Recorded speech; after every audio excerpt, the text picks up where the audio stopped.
Hey guys, it's Justin again. Welcome to the first part of my new airbrushing tutorial series.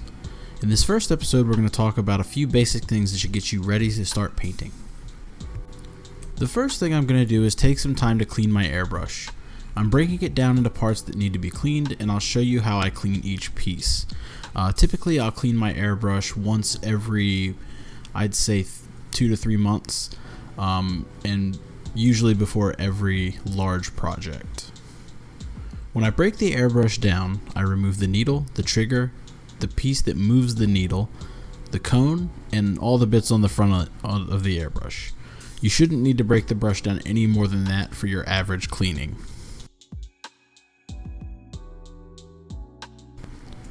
When I clean the needle, I use a paper towel and some lacquer thinner. I slowly and carefully pull the needle through the paper towel, cleaning all the dried paint that may have accumulated on it.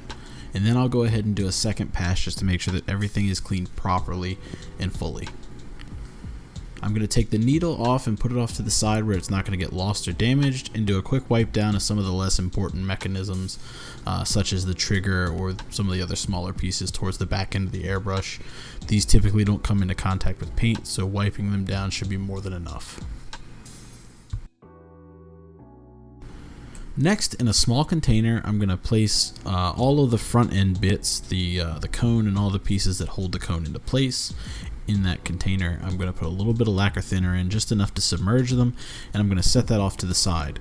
And then while I'm waiting for all of that to soak just a little bit, I'm going to use some paper towels and some more thinner. I'm going to wipe all the paints that have spilled outside and dried on the outside of the airbrush off, as well as using some pipe cleaners to clean out the inside. I'm going to put a link down below to where I got my airbrush cleaning set, if you wanted to pick one up yourself.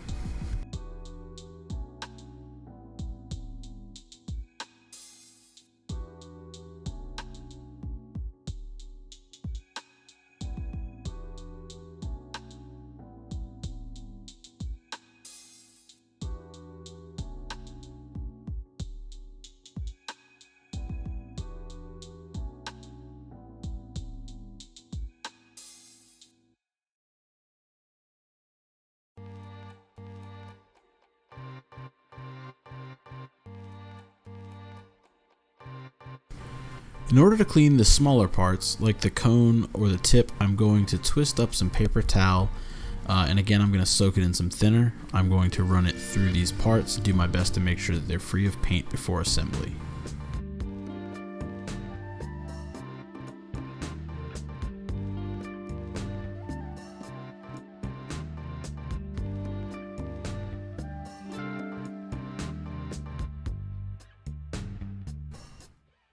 The last thing we need to do before the airbrush is ready to go is we need to lubricate the airbrush. Assemble the entire airbrush but leave the needle out. I'm going to use a toothpick and just dab it into the lubricant, and I'm going to put it on the back end of the chuck where the needle feeds through, and I'm going to slowly feed the needle into the airbrush. Once the needle's in, I'm going to put small amounts behind the trigger, the sliding mechanism at the back of the airbrush, and at the back end of the cup where the needle comes through. That should seal everything up and make sure that your airbrush is good to go.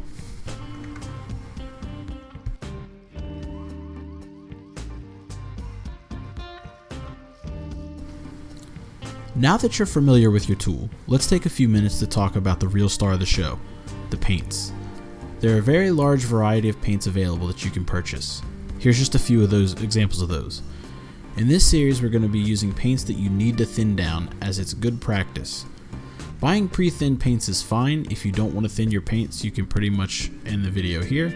But I find that your dollar goes a lot farther when you're buying unthinned paints.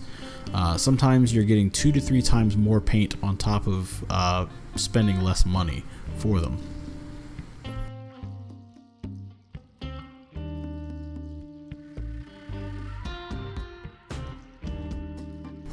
The first kind of paint we're going to cover is water-based acrylics.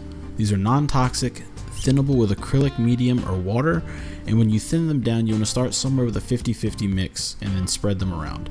I'm using a piece of palette paper here just so you can see the process a little bit easier and what it looks like when it's spread out. These paints are also really good for hand brushing, so if you want to pick these up for hand painting smaller details, these are probably going to be your best bet for that. The idea is that you want to spread the paint evenly without pigment breaking free from the thinner. If you want a nice even dispersion of everything, it's kind of translucent, and you can build that color up over multiple layers.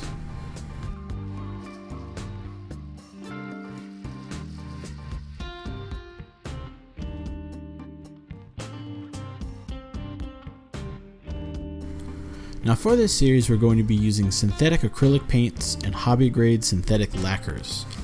One of the first things I'm going to tell you is you should never throw your paint jars away. When you finish with a pot of paint, you clean all the little excess inside that's dried up, and you'll have somewhere to thin down or even mix paints if you decide to do that in the future. I've taken and cleaned a few of these dried up pots out, and I've begun using them for mixing colors for this project.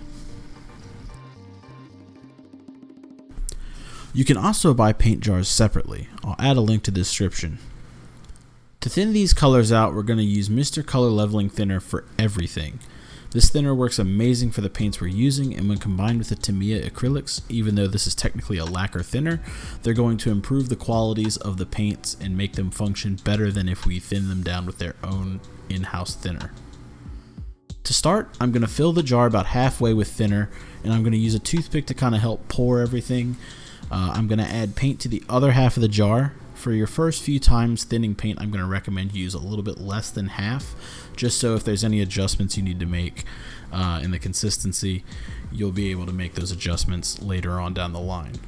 You should be able to use a toothpick or an old paintbrush or something to mix this all together, and then you're going to use that same implement to kind of drag the paint up the side of the container. It should stain the side, it should be transparent, and the pigment that is remaining should flow back down into the bottom of the container. Again, if you need to make micro adjustments, this is where you're going to want to make those. You will probably have to do that with some colors. The last thing I'm going to cover is thinning down primer. This process is almost identical to thinning down paint depending on the brand of paint you're using. You might want to thin this down more, but usually a 50-50 mix is going to be sufficient. If your paint seems unusually thick, try thinning it down a little bit more than normal. Since priming is something that you're going to be using a lot more than most of your colors, you might want to consider using a larger container for this process. That way you don't have to come back and keep thinning down more later. With these simple steps, you should be ready to start spraying. In the next video, we're going to go over some of the etiquette for actually spraying these paints, base coating with some other simple painting techniques. But what would an airbrush tutorial be without a little bit of painting? So let's go ahead and make sure our primer is thin enough to spray. Hopefully you guys enjoyed this first entry into the airbrushing tutorial series. In the next video, we're going to go over base coating and lots more. I really want to get into the airbrush and some other things and show you guys some basic stuff. I want to thank my patrons for this month. We have Andy, Gil, SD, Rex, Nick, and Adam. Thank you for your support, guys. If you're interested in getting videos a week early as well as a few other little perks, please check out my links down below. Otherwise, please leave a like and subscribe.